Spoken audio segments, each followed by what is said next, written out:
Good morning everyone आशा करी आपनारा सबाई भालो आछेन।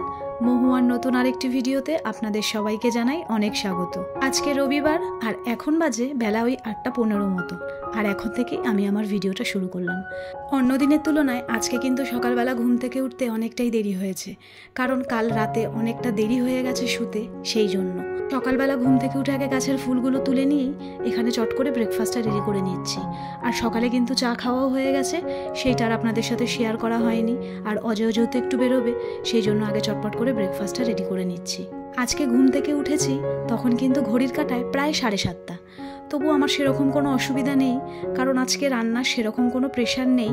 মানে দুপুরবেলা আজকে রান্নাই নেই, কারণ আজকে নিমন্ত্রণ আছে এক জায়গায়। আর সকালের যে সমস্ত কাজ থাকে, ধরুন বাসন মাজা, রাতে সেই সমস্ত কিছুই তো সেরে রেখেছি, তাই জন্য সেরকম কোনো টেনশন নেই।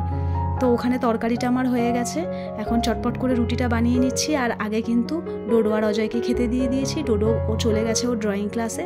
এখন চটপট করে আমি আমার ব্রেকফাস্টটা সেরে নেব, তারপরে ঘরের কাজ সারবো। চলুন তাহলে ব্রেকফাস্টটা সেরে নিই।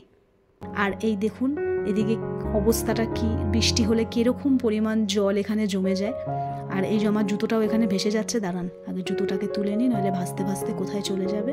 তো এখানে একটুখানি বৃষ্টি হলে এই জায়গাটা এরকম প্রচণ্ড পরিমাণে জল জমে যায়। আর মুষলধারে বৃষ্টি নেমেছে, দেখতেই পাচ্ছেন।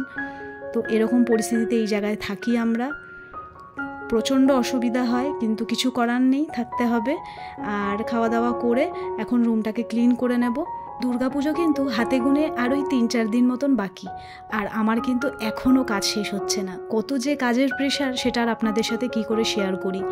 এই ধরুন আমরা যেখানে থাকি আর কি, মানে আমার যে পাড়া, সেখানে আর 4-5 বছর ধরে আমরা মেয়েরা দুর্গাপুজো করছি। তো সেখানে একটা চাঁদা কাটতে যাওয়ার ব্যাপার আছে, পুজোর প্রেশার আছে, তারপরে আমার এই বিজনেসের প্রেশার, ঘরের কাজ, তারপরে ধরুন ডান্স তো আছেই। এখন যেহেতু প্রোগ্রাম সামনে, মাঝে মধ্যেই মানে রিহার্সালটা একটু বেশি হচ্ছে, তো অনেকটা প্রেশারের মধ্যেই আছি। আর এর মধ্যে কতবার যে বড় বাজার দৌড়েছি সেটা তো আপনাদেরকে আমি বলে বোঝাতেই পারবো না।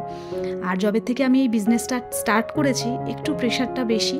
তবে হ্যাঁ, পুজো চলে গেলে তো আবার সেই নর্মাল লাইফেই ফিরতে হবে, তাই জন্য প্রেশারটা এখন নিয়েছি। তবে আর একটা জিনিস ভেবেও ভালো লাগছে যে পুজোর আগে আমার যে অবস্থা, আমার যে শরীরের যে কন্ডিশনটা ছিল, আমি ভাবিনি আমি পুজোর মধ্যে ঠিক হব।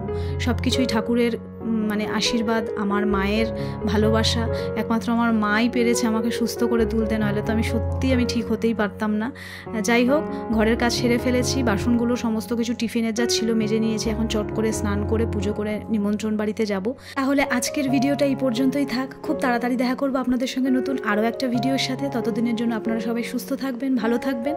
আর ভিডিওটা যদি ভালো লাগে অবশ্যই একটা লাইক করবেন। আর পুজো সবাই ভালোভাবে কাটাবেন।